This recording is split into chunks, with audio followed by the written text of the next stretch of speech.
Welcome to the Ocean Studio here as part of the YAHOWAH blog. I'm your host, Craig Winn. In our previous episodes, we were delving into the most magnificent song ever written.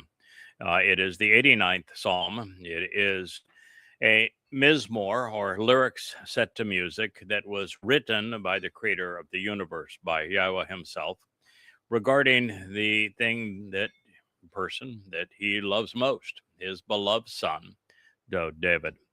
There is this horrible myth that has permeated the world as a result of the crime that was committed by Paul almost 2,000 years ago, that the Son of God and the Messiah is a fellow named Jesus Christ. And I'm here to tell you that no one named Jesus ever existed. There was no Jesus in the first century in the province of Yadah. Jesus is not a Hebrew name. It isn't even a Greek name. And Christ is from a Greek verb that means to apply drugs, therefore drugged. It has nothing to do with the Hebrew title, Messiah. And if you wanted to apply the title would have to be transliterated as Messiah. Beyond all of that, Messiah isn't even an important title, so to call a person Jesus Christ is just utterly stupid. The titles that matter as it relates to the person who was anointed as the Messiah by Yahweh are Melech, king. The next would be Yatsah, savior. Son of God, particularly Bokor, which is firstborn son. Ra'ah, shepherd. Zarowa, which is sacrificial lamb. There are many titles that are appropriate to ascribe to Dowd. He is the chosen one. He is our savior. And to rob Dowd of these titles given to him by God and the things that he accomplished, which is he was the one who was crucified in 33 CE to fulfill Passover. And he is the one who took our guilt into Sheol the following day on matzah so that we would appear innocent in God's presence. So I'm here to tell you that what Dowd did is exemplary. And what Paul did to rob Dowd of those achievements and everyone of the benefit of Pesach, Matzah, and Bikurim having been fulfilled is appalling. That's why Yahweh himself calls him the plague of death. So we are reading from the 89th Mizmowr. The 89th Mizmowr is completely and totally by itself destructive of the religion of Christianity and of Judaism, well, of course, as well as Islam, but any statement that is remotely accurate would be destructive of the Quran, Allah, and Muhammad.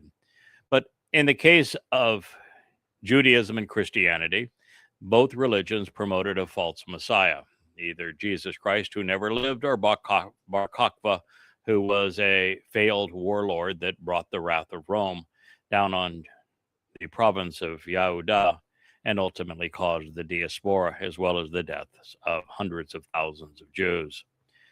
And so by promoting false messiahs, and here Yahweh making it very clear, this psalm will say that Dowd is the Son of God. This psalm will say that Dowd is the Messiah. This psalm will say that Dowd is not only the former king, but that he is the returning king. This psalm will say that Dowd is Elyon.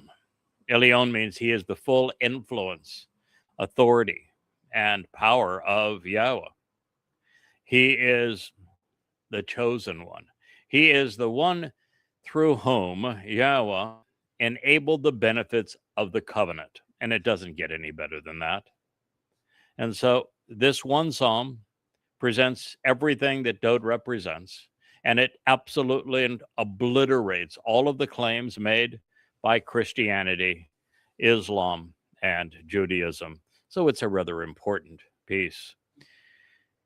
The next word, I think we're at the 15th verse of this marvelous psalm, is the first word that I translated 24 years ago when Yahweh asked me to do this on his behalf and behalf of his people. It is from Asher. It is the first person version of Asher. Asher is one of the greatest words in the Hebrew language. My beloved Labrador here is at my feet. She is Asher, named her after my favorite Hebrew word at the time. The little one that is running around here, she's Kara, which is another one of my favorite Hebrew words. In fact, I just said her name and now she is scampering. Asher speaks of showing the way to the benefits of a relationship. It is the proper path to walk to get the greatest joy out of life. It is a preposition, it is a verb, and it is a noun. So one word serves in all of these roles. So if I may, Ashri, delighted, to show the way, because blessed, happy to reveal the proper path to the relationship, and treated favorably. From Asher, enjoying the benefits of the relationship by having shown the steps to walk to get the most out of life. Are the people and family, Ha'am, who are aware of and acknowledge Yadah, who are familiar with and acquainted with Yadah, who learn about and make known, and who comprehend and also understand Taruw'ah. Taruw'ah, the day of the herald. It's the 5th of 7 Moed Mikre. And who walk, who travel about, whose path through life is in the light of your presence, along with and within this enlightenment to your shining brilliance, Yahweh. Mizmowr, lyrics to sing, Psalm 89:15. There are so many times that I have shared with you that my preference would be that Yahweh would lighten up a bit and that he had more to say about himself and about his beloved son, Dowd, our king, the man through whom he made our reconciliation possible by fulfilling Pesach Matzah Bakurim in the year 4000 Yah 33 CE. The man who wrote so many of these marvelous Mizmowr. This one, of course, he didn't write. It was dedicated 4 years after the end of his first of 3 lives by Yahweh, as the cornerstone of the home for Yahweh's name was laid. In case you're wondering, it's watermelon juice. So that's my preference. God, however, did not ask me my preference when he wrote this song. And he decided that he would address in numerous places my name, my purpose, and the moment that I will make the greatest contribution to him, his beloved people, and to his son, my king. Yahweh obviously didn't care much about my preferences to be anonymous because he wrote this some 3,000 years before I was born. But nonetheless, he knew what we would accomplish together. He knew that Asher would be the first word that I would translate on the way to having written 35 books like this one. This is Katsir Harvest. This speaks of what we know about Shabuah and Taruw'ah. It's an exceptional read just on those two of the Moed Mikre. This, my most recent book, this is the time of trouble. This explains exactly what the prophet said is going to happen over the next 7.5 years so that you know and you are prepared. So in this particular case, Yahweh knew that the first word that would lead to 35 volumes, 25,000 pages of translations and amplifications, and insights relative to his testimony. Would begin with Asher. And he used it here because he is introducing what we would accomplish together. So he's saying, delighted to show the way to the benefits of the relationship. And exceedingly blessed are those on the proper path, are the people, the family, speaking of Israelites and the covenant, who Yadah, who are aware of, who acknowledge Yadah.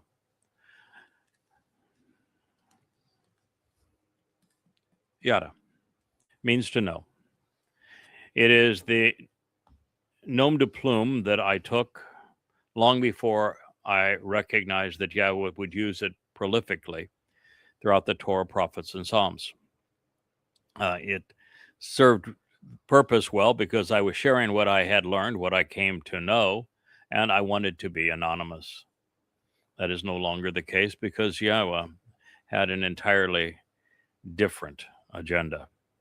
And so he's saying that blessed are the people who are aware of and who acknowledge Yadah, who are familiar with and acquainted with Yadah. Now, why would he care about Yadah? And particularly in a song written in honor of his beloved son, our King, the Savior? The answer is that you would not know Yahweh's name. You would not know that Dowd is the actual Messiah and Son of God, who fulfilled Pesach Matzah and Bakodim in 33 CE, and that he is the chosen one, and he is the one who is returning, and therefore there was never a Jesus. It's nothing but a crude counterfeit of what Dowd accomplished. You would not know these things, and if you did not know these things, there's no advantage to them. The next 4 Moed Mikre would not occur. There would be no one to harvest. There would be no one to glean. There would be no one to purge of their religious guilt on Taruw'ah. And so Yadah became an essential element of this plan, particularly pursuant to these last 2 harvests and the ultimate purging of the mortal remnant of Yisrael, pursuant to the great homecoming and family reunion of YadaYahowah, through YadaYahowah, of Yahweh and Dowd. This occurring on Taruw'ah, so that we can return to and do a better job of capitalizing upon the garden. The entire earth on Taruw'ah is going to be restored to the conditions of Eden. You see, Yadah of Taruw'ah is the way to walk. Yadah of Taruw'ah is the way to conduct one's life. Yadah of Taruw'ah is the way to receive the benefits of the relationship. If you want to enter God's presence, Yahweh's presence, then you need to pursue a course that has been charted through these next 7.5 years with Yadah to Yahweh. You need to know everything that you can possibly learn about these next 2 harvests. This book, 825 pages of translations and amplifications of Yahweh's testimony. This book will tell you everything you need to know about Yadah of Taruw'ah and how Yadah of Taruw'ah leads into the light of Yahweh's presence. There is no other way to Yahweh. These books have become the tree of knowledge. These books were authored by the individual Yahweh calls the Choder, upon whom he provided the 7 spirits of Yahweh, including the very spirit of Yahweh, but also the spirit of the tree of knowledge. This is the path to God. And it is particularly so on Taruw'ah. which is why Yadah and Taruw'ah are inseparable here. Because not only are those who are going to be of great service come Taruw'ah, the beneficiaries of the Shabuah harvest, which is next, but Taruw'ah marks the end of the time of Israel's troubles. It begins in just 5 months on Shabuah, 22 May of 2026. It concludes on 23 September of 2033. It concludes on Taruw'ah. You now know this because of Yadah. And on Taruw'ah, there will be the final gleaning of the children of Yisrael, and that evening we'll witness several things occur, all on Taruw'ah. One of those is that Yahweh is going to gather the Israelites and Yehudim, whose religiosity is minimal, who are not overtly political, religious, certainly not anti-Semitic or conspiratorial, those who are guilty and stained by religion through omission, not commission. They're not promoting it. They're not living it. It does not define them. The same would be true with politics. At the same time, he's going to gather in a different means of conveyance, in a black conveyance, all of those wearing black that are ultra-Orthodox or Haredim. He's going to escort them to Sheol. No hope for them. Then he will send out a dappled chariot, a spiritual vehicle, to pick up the Goyim, whose attitudes and aptitudes are appropriate to go forward. That'll happen right after the Taruw'ah gleaning that Yadah will be conducting.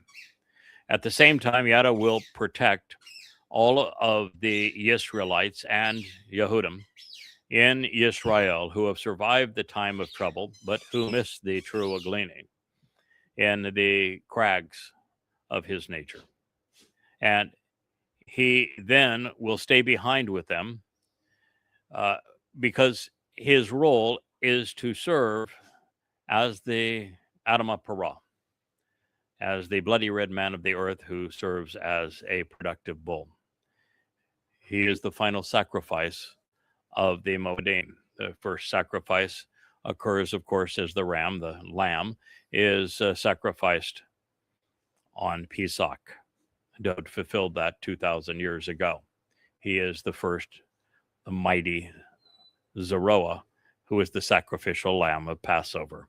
He wrote about his own crucifixion in this regard. He gave us the exact date that he would fulfill this promise, 600 years in advance.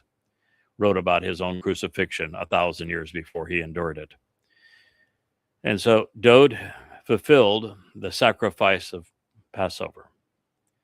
And while ridding us of our religious guilt on matzah was a more difficult challenge, it not viewed as a sacrifice, it is viewed as an exceedingly compassionate and heroic endeavor by our Savior, our King, Dowd. And Bokurim is the first of the three harvests. It is a gathering in of firstborn children where they are enriched and empowered. Shabuah is a Bokurim harvest, but of mature standing grain. And it is to collect those at the onset of the time of Israel's troubles, who can be recharged and equipped to be exceedingly effective over the next 7 years and then over the next 1,000 years as we return to Eden and have the mortal remnant of Yisrael to equip. Excuse me 1 second. Asher, stop it. Asher, stop it. My dog Asher likes to bite her nails, and she will bite them to the point of injuring herself, so I need to distract her from time to time. And she figures that when we're doing this program, I'm incapable of paying any attention to her and stopping them. So excuse me for doing so, but it's important to keep her from hurting herself. All right, so that's the first part of Taruw'ah, but it gets so much better from there. Uh, after the conveyance, the spiritual conveyance has brought people from around the globe into Israel that are conducive to either going into Sheol or going into benefiting around the Temple Mount from the sacrifice of the Adamah Parah. Then God is committed to extinguishing all forms of religion, militancy,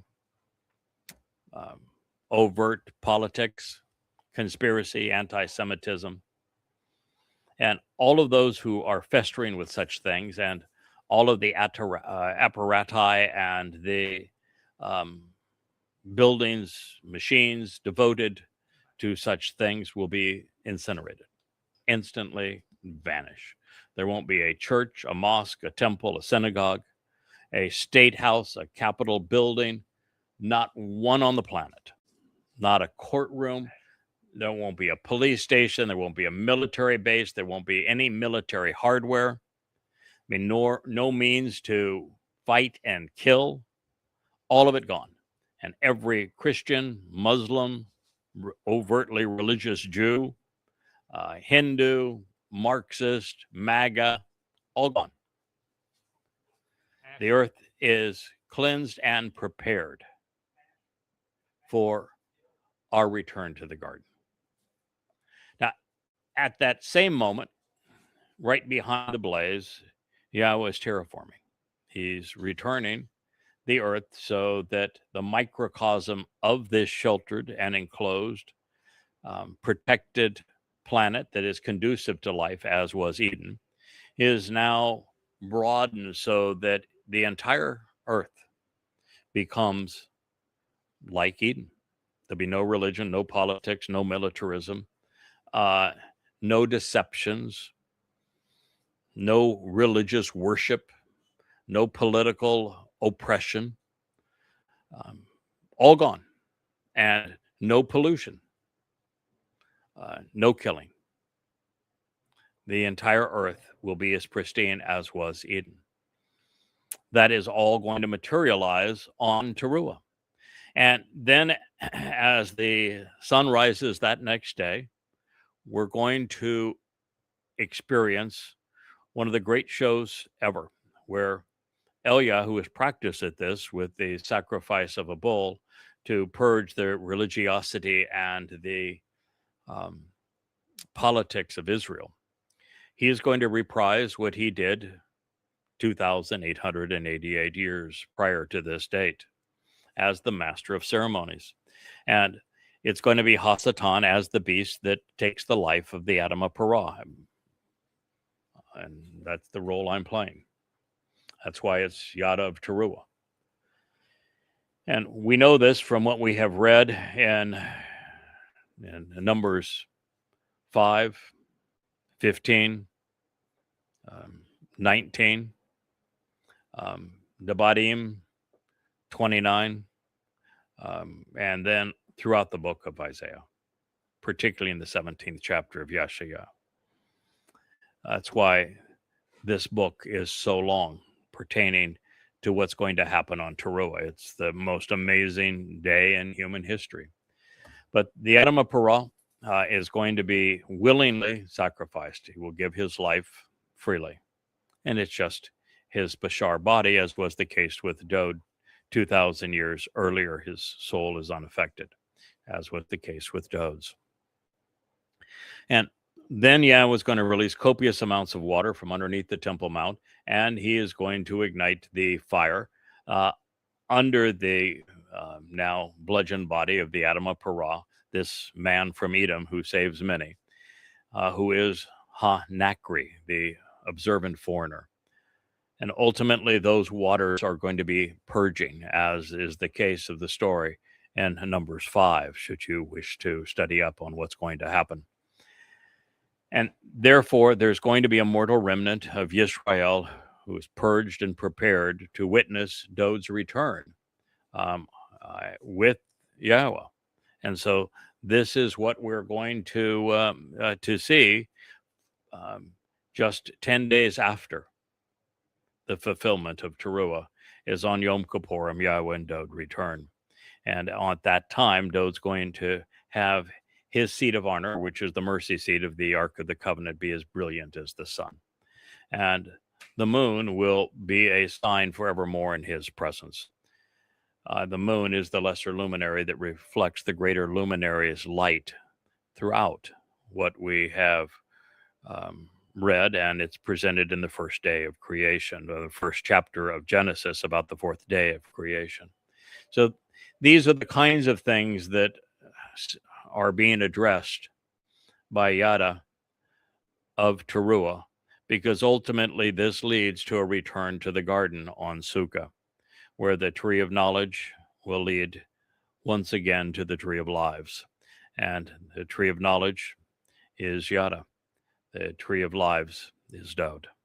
So these two individuals their lives are so intertwined, they're so supportive of one another, one reflecting the other's brilliance, that God interrupted this Mizmowr regarding his son to speak to you the importance of Yadah of Taruw'ah, and how this is the way to receive the ashri, the benefits of the relationship, and to walk into the very light of Yahweh's presence. So this is who we are. It is what we do. It is what we know. And the more we learn as Taruw'ah's troubadours, the more we realize that we are not only following in Dowd's footsteps as he fulfilled the first three Moedim, but are cultivating the Shabuah and the Taruw'ah harvest while announcing Dowd's return on Kippurim. And this is what we experience, especially when we are enlightened by Dowd's Mizmowr, many of which serve as the ultimate expression of Taruw'ah. This is what we learn from the lyrics and the life of Yahweh's chosen, Dowd. It is through the lens of Taruw'ah that we come to appreciate the balance shown in, well, Dowd's writings even, and Yahweh's, between blasting lies and trumpeting the truth, both of which are needed when the mission is to lead Yehudim out of Babylon and into Yahweh's presence.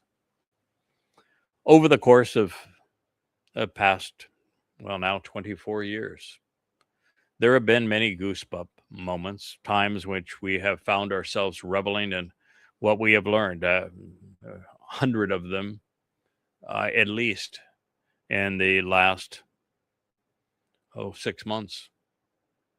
This, of course, is one of them. It affirms that we are delighted as Yadah of Taruw'ah to reveal what we have learned. We know that what we have shared leads to the covenant. We thrive on the realization that Taruw'ah precedes reconciliations. We understand the value of Yadah, of knowing. We know what it is like to halak, walk, ba'or panah, with the light into the very presence of Yahweh. And or here is not by happenstance either. You see, in the first chapter of Genesis, we're told expressly that there will be two lights, both great from Yahweh's point of view. The Gadol Mayor is Dowd. He is the greatest and the greater luminary. And then there is the Katan Mayor, the lesser luminary, who reflects the brilliance of the greater luminary, just as the moon reflects the sun's light during the darkness of night. They are signs of the Moedim. And so the or that is present, this light that is present on Taruw'ah, is Yadah of Taruw'ah. He is the lesser luminary. He is the light that illuminates the path back to Dowd, the greater luminary, the Gadol Mayor. And he returns in the very presence of Yahweh. It even takes us to the point in this Mizmowr where the sun and the moon are brought back together again when we hear how Dowd's seat of honor, the mercy seat of the Ark of the Covenant, mind you, is being returned and illuminated at the time that Yahweh returns with Dowd as king, what we find is that the sun and the moon are there once again. The position of honor of Dowd is as brilliant as the sun in God's presence. He is Elyon, the influence of God in our midst. And the moon is by his side, still reflecting his brilliance. So in light of presence of Yahweh. And while my Bashar body, as the Bashar herald, will be bludgeoned to death on Taruw'ah, that's a gift that I'm delighted to offer.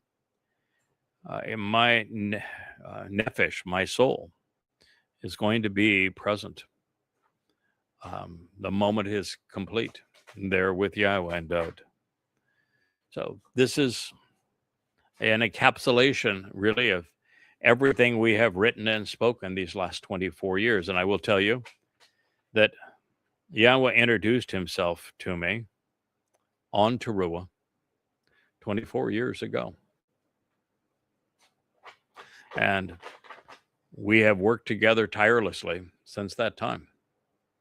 10, 12, 14 hours a day, 6 and 7 days a week for 24 years. We began on Taruw'ah, and our greatest achievement together, our collaboration, will occur on Taruw'ah. And over that time, I have written these 35 books in the YadaYahowah series, specifically to take you on this journey with me. And it's interesting, and you should note that while I'm holding up books like these, every book of the 35 that I have written, they're free in their entirety at YadaYah.com. You're welcome to read them. You're welcome to ignore them. Your choice.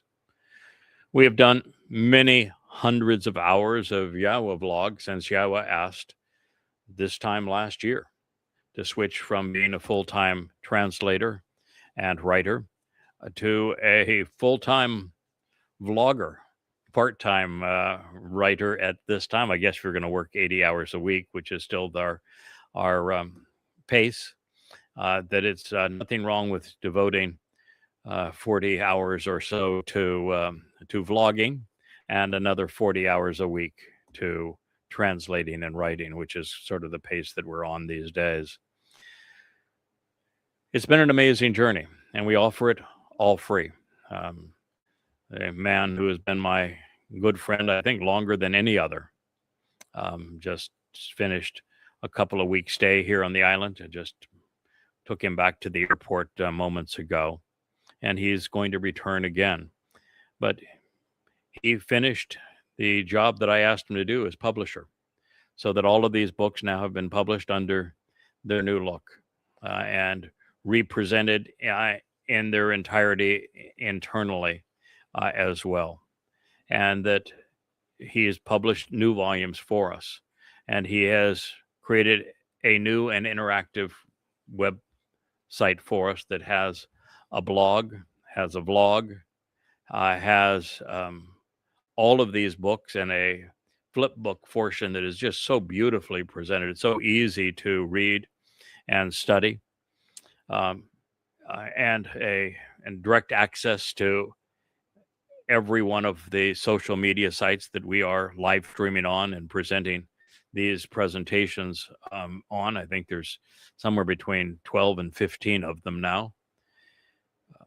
And it's just marvelous to be able to do this through people that I care so much about and have known for all of these many years. And you're going to see considerable upgrades to that website over the next month. And one of the things we did while we were here is that there has been a fairly crude, but it was the best that was available, version of what's been called early Semitic. It's the initial pictograph alphabet of Hebrew. And at this point now, we've absolutely have written more about it than anyone ever. And we have some really wonderful exemplars of what it looked like, particularly in that lead tablet that was created at the very conclusion of the Exodus, so 15th century, well, late 14th, early 15th century, that shows these characters, and we adjusted them for that. Those impressions on that tablet, we adjusted them for what we have seen and the oldest depictions of the alphabet, not only among the Phoenicians and the Moabites and the ancient Israelis, but many of these same characters appeared in an Egyptian script as well. And so you're going to see our variation. It's now a true font, and I've downloaded it. It will soon be available on the website for others to download as well. It's a marvelous addition to the various things we're doing. I've created a new timeline. It'll be published soon. And then we're going to augment even that with a why we are here. It'll be 4 segments cut in time, where 10 to 15 presentations will permeate each of those 4 segments of time, that we will do a video presentation on to explain literally why we're here and how you can capitalize on what God is offering. It will begin with creation, and we'll do a presentation on creation. We'll do a presentation on the time in the garden and what we can learn from it. We'll do a presentation on the flood associated with Noah and what we can learn from that. We will, of course, do a presentation on the covenant narrative with Abraham and Sarah through Yishak. And so we're going to do these. We'll do one all the way up through the creation, through the Exodus. Talk about the many things that went wrong during the Exodus. And we'll do another that focuses on what Dowd achieved and his life and his contribution to us, all the way back to 1000 BCE, running through his great contribution in 33 CE, which was year 4000 Yah, by fulfilling Pesach Matzah B'Kodim. It's going to then pick up again at the time that Yahweh called me and asked me to begin working with him on Taruw'ah 24 years ago. Yeah, in fact, we're even going to go back beyond that to the first publication of the Dead Sea Scrolls, which happened to be the year I was born. And we're going to talk about what we learned about this calling so that you understand more about Yadah of Taruw'ah and how it leads to the Or of Yahweh through the Katan Mayor, this lesser luminary reflecting the Gadol Mayor, the greater luminary's light, serving as the tree of knowledge leading to the tree of lives. You're going to learn about Han Nakri, the observant foreigner, and the Choder, the Adama Parah, this man from Edom, in that 3rd series. We'll do a number of presentations on it. And then we're going to do a 4th series. And the 4th segment of time is just 7 years. It will begin on Shabuah in 22nd May of 2026. And it's going to work its way through not only the fulfillment of Shabuah, Taruw'ah, Kippurim, and Sukkah, but all that we have to offer and share about our return to the garden, and then what that will lead to as we move into the 8th octave and have the opportunity to explore the universe. So there'll be 4 segments. We're going to, I think, create something that will be of significant value because of that. We have dogs. I don't know if they're playing with each other or they're coveting a bone. By the sound of it, it is a yak, which is a delicacy among our fur faces because it is congealed yak's cheese milk that is yummy and chewy. And the little one is the one that covets everything. So anyway, this is what I think we're yapping about. So nothing serious, but that's what we're going to be adding to the website here in the short term. And then we have a real godsend, Perry, who has come to us recently with a database experience and computer experience, who may even be moving here, who is now fulfilling the promise of the means to find every citation that I've translated of Yahweh's testimony. So a means to find the Torah addresses of every statement and every translation of God, and also a search mechanism for our Yahweh vlogs and all of the books, while also getting into the glossary that Kirk created and many other worked to augment. So lots of things. This is all part of the tree of knowledge. It is all there for you. There are no donations accepted. We don't even ask for your email address. You can be totally anonymous. You can read it all, read a little, or ignore it all. We ask nothing from you. Our responsibility is to learn and share what we have learned, and that is the purpose of Yadah, of Taruwah.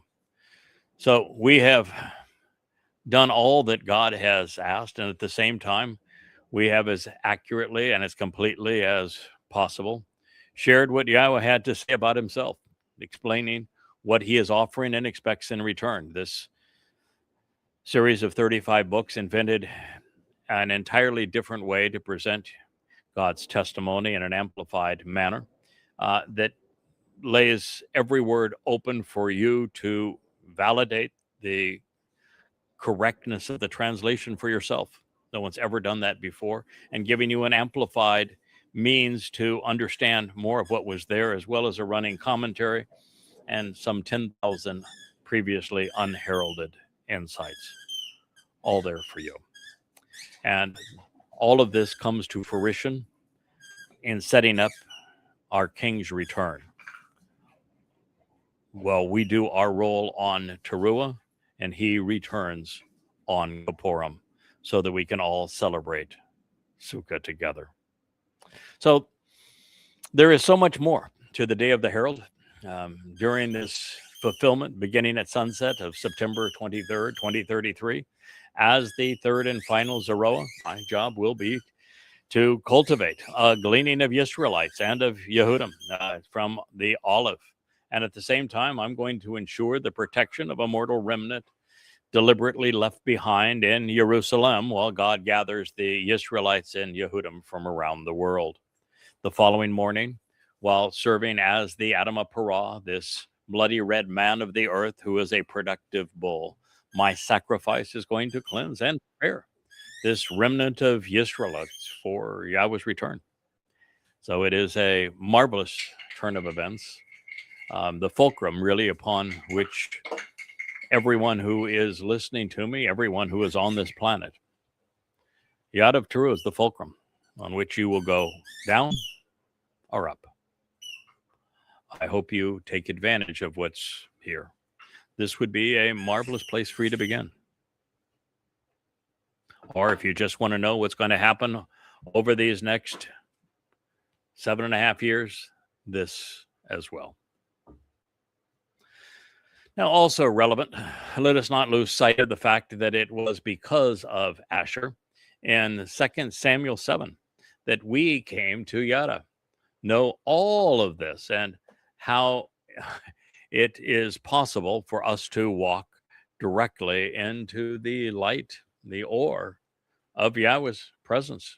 And even that is so tremendous, because it's just recently that we've come to realize that when Yahweh, through his invitations to meet with him 7 times a year, encourages us to walk into the presence of the Ilya, the Isha, this light of his presence, we determine the reason that he is asking us to approach this fire is that fire is transformative. It's the very thing that is symbolic of us going from the restraints of physical bodies and having our souls be released from the restraints of a physical body, kind of a prison that keeps us here on this third rock from the sun, and enveloped in ore and light, then our souls are liberated to go travel throughout the entire universe with Yahweh and even visit him in Shamaim in the seventh dimension.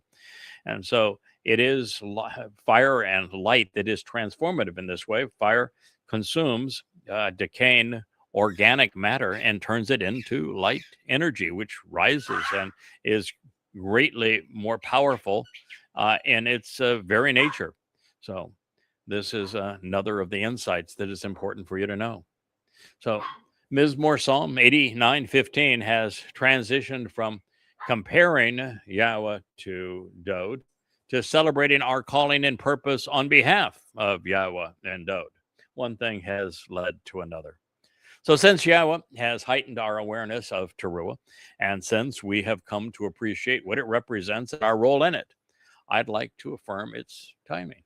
If you recall, towards the conclusion of Volume 2 of Observations, if you have read this far along with us, we came to realize that Shabuah would be fulfilled at the time that Israel is thinned at the waist in an ill-fated attempt to trade land for peace, which will ignite the time of Jacob's troubles. Now, it may be fulfilled in two increments where what's called the two-state solution, which is a Islamic state, is carved out of the heart of Israel, making Israel indefensible, with Donald Trump being the great betrayer that brings this into fruition, according to the prophets, and it will occur prior to 5 months from now, since Shabuah of 2026, May 22nd, and beginning the time of trouble. The Shabuah harvest may occur then on the 11th of June in 2027, which would remove God's covenant family just before the worst of this terrible onslaught commences as a result of pursuing this two-state dissolution of the Jewish state. So this is when we're looking at. It's not very far away. It's either 5 months or 17, 18 months from now. So you have very little time to prepare. The Taruw'ah harvest, however, is still 7.5 years away. It's just that I would not wait for that to occur because most everyone, a huge percentage of the planet's population, is going to die. And the events that man will cause over this period, there'll be complete economic chaos. Economies will disintegrate. The U.S. economy is just on fumes at this point. At 38 trillion in debt, plus another 60 trillion in unfunded mandates, there is no resolution for it. And debt is already the largest part of the annual budget, exceeding Social Security, exceeding Medicare, exceeding the cost of defense, just servicing the debt. And the only reason America could create this pretense of solvency, even while it was essentially bankrupt, is its reserve currency status, which Donald Trump has destroyed. It was also destroyed somewhat before him with when Biden seized the sovereign assets of Russia, some $300 billion worth. It told the world that the United States could not be trusted, that dollars were now a weapon, and that we would deploy them in a very hostile way. And since that time, the world has been rushing to other means of trade, bypassing the dollar, and bonds are being sold at record amounts, and gold has been run up to $4,500 an ounce now, because it is the place that people are putting money as opposed to the dollar, because the dollar can't be trusted. And as a result of where we are, it is inevitable that two things are going to happen to try to forestall default. We're going to have hyperinflation. And then when hyperinflation is out of control, there will be a reset that's part of a default where everyone will lose their savings. This is inevitable, and it's going to happen in many countries around the world, particularly in the United States and in Europe, and in Japan as well. But that's not the end of the sadness, because Donald Trump is demon-possessed, according to the prophets, and he's an egomaniacal, sexually perverted warmonger, according to the prophets and according to his own history. And there are going to be horrible wars. Many people are going to die. It's likely there are going to be nuclear confrontations. So this is not a time that you want to play around with. If I were you and you are not already covenant, you have not already accepted the terms and conditions of the covenant, acted upon them, come to love and know Yahweh's name, and appreciate what his beloved son Dowd has done. If you are not already at that point, you want to do it quickly, because you may not make it to Taruw'ah. So this is where we're headed. It's important that you know, and it was important for Yahweh to bring it up in the 89th Psalm. So 2026, which is 7 years and 4 months prior to Dowd's return with Yahweh, is the beginning of the time of Yisrael's trouble. And halfway through that period, on the first month of the year, the 14th day of that month, which will be April 18th in 2030, is when the two witnesses will arrive to begin their tenure of proclaiming Dowd's return with Yahweh. We would do so from the Temple Mount with the Dome of the Rock and Alaska Mosque removed. So this verbal confrontation with the political and religious elite is going to last for 3.5 years. It'll conclude at sunset during the evening of Taruw'ah, September 23rd of 2033, as I have mentioned. And at this moment, those who have accepted the conditions of the covenant and have capitalized upon the Mikre, based upon the narrative that Elia and Yadah have provided, they will be on their way to Shamayim. And those who have not, but are capable of being purged of their religious guilt, will be brought to Jerusalem to benefit from the sacrifice of the Adamah Parah, this man from Edom. And of course, that is when things get so very interesting, because according to Yahweh, and as foretold through Yeshaya, Zechariah, Yoel, Malachi, the final Zarowa, after cultivating this ingathering, will protect this mortal remnant of God's people who are left behind. Then, as the Mikra and Shabbat of Yom Taruw'ah continue, and the sun rises on the morning of September 24th to the backdrop of a solar eclipse, the Zarowa will be asked to dispatch the Malachim, the spiritual influence who have protected him these 32 years. And he will have them stand aside. He will release the 7 Ruach spirits of Yahweh who have inspired him, although it is very possible that if the Malach of Yahweh, the thousands of them who serve to protect me, so that even after having received thousands of death threats by Muslims for having written Prophet of Doom and then Goddamn Religion, and doing 10,000 radio shows promoting these the findings, so long as the Malachim stand down, the Ruach, 7 Ruach of Yahweh can actually remain, just as they remained with Dowd during his fulfillment of Pesach, because they were associated with his soul, and all that is really being sacrificed is the Bashar body of this Bashar herald. And as this occurs, it's going to be Hasatan. The corporeal manifestation of Hasatan is Donald Trump. He's not going to get his own hands dirty. He will have someone else carry out his vindictiveness, but I've always referred to Donald Trump as the Hannibal Lecter of politics. He devours those he despises, and there will be no one that he has ever despised more than Yadah. And he will literally become accountable. Literally. In the book of Ezekiel, which is Satan's autobiography, we learned that the Copper Con, Donald Trump, is going to celebrate the Feast of the Beast. And it is his intent to eat my body and to drink my blood. Yah will prevent that from occurring, as will Yahweh, and they will make certain that my body is ready to serve as an uplifting and burnt offering on this day of Taruw'ah, serving as the anima parah of Numbers 19 for the benefit of Numbers 5 and the purging of religious guilt. So there's a lot going on. So Yadah of Taruw'ah indeed.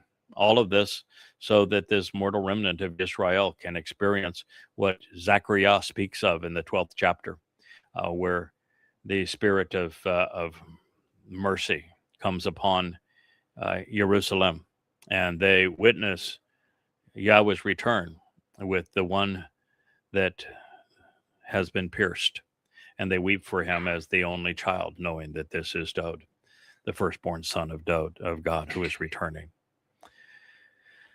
And so, as I am bludgeoned to death as the anima parah, God has stated the purpose is to cleanse his city and his people, to advance in advance of his arrival, and to prepare them for the ensuing family reunion with Dowd, now just 10 days away. This grand spectacle will be orchestrated by Yah as he enacts much of what he did 2,888 years previous. This time, the precise instructions are laid out in Numbers 19 and again in Numbers 5. This final solution to the Jewish problem, as it relates to their antagonistic relationship with Yahweh, is thoughtfully presented in the Katzir Harvest volume of YadaYahowah. I'm so glad we have the new rendition of this available for you, that you have some idea of how much information there is here. Because if Yahweh wrote about this, and he did 3,000 years ago, he knew that I would have it prepared for you in time to share its existence with you and encourage you to read it. YadaYah.com. Yada is to know. Yah is the familiar form of Yahweh's name. YadaYah.com. Please go. It's all there. Go to Katzir Harvest. Go to Sarah, Time of Trouble, Volume 9 of YadaYahowah. Go to the first volume of An Introduction to God. Read through those three. Go to Observations. Go to Coming Home. Come to know Dowd and his Mizmowr. Turn to Goddamn Religion if you want to understand the threat of Islam. The 5 volumes there. Go to Twistianity if you want to understand the menace and the plague that became the Christian religion and the New Testament, and how they robbed everyone of salvation by creating this mythological Messiah and Son of God. It's all there for you, including a 3-book series on everything that's wrong with Ezekiel and the first half of the book of Daniel. So interestingly enough, we are afforded yet another clue relative to its timing in Mizmowr 90. The song was comprised by Moshe and says the following: Yahweh being the dwelling place for his people for all generations. In it, he quotes God saying, "Return and come back, children of men." This is followed by, "Indeed, our days have the appearance of your frustration. We have spent our time muttering." Mizmowr 99. "The days of our years are 70, and then by reason of strength become 80, for it is soon past, and we will fly away." Mizmowr 90:10. "Who knows the extent of your frustration and respects your passion? So teach us to number and weigh our days, so that we may derive wisdom by executing good judgment. Return, Yahweh, and let us breathe in relief." Mizmowr 90:13. Coming Home, which seeks to call Yisrael and Yehudah out of Babylon and back to Yahweh, presents Dowd and Jerusalem, even Yisrael, in context of the third coming of Dowd, exactly 70 years after the nation of Israel was restored, making this possible. It was followed by how will you respond, being right to Dowd or not to Dowd, and respecting Yahweh's name. All of that is where you will find that last statement. And I want to stop here because I want to return to all of this in our next episode. I think that it is so important that we come to know the timing of this and why God interjected and his song to his love and appreciation, indeed respect for Dowd David and his role in our salvation, that we take a moment and just allow ourselves to celebrate the realization that when the world forgot Yahweh's name and gave Dowd's titles and achievements to a fraud, God saw to it that he would inspire a man to correct these crimes, and that he would restore Yahweh's name and the dignity of his beloved Son before it was too late. And that, my friends, is what we have just experienced in the 15th statement of the 89th Psalm. Thank you for listening. We'll see you less than an hour from now in the library studio with the family hour of the Yahweh blog. See you then.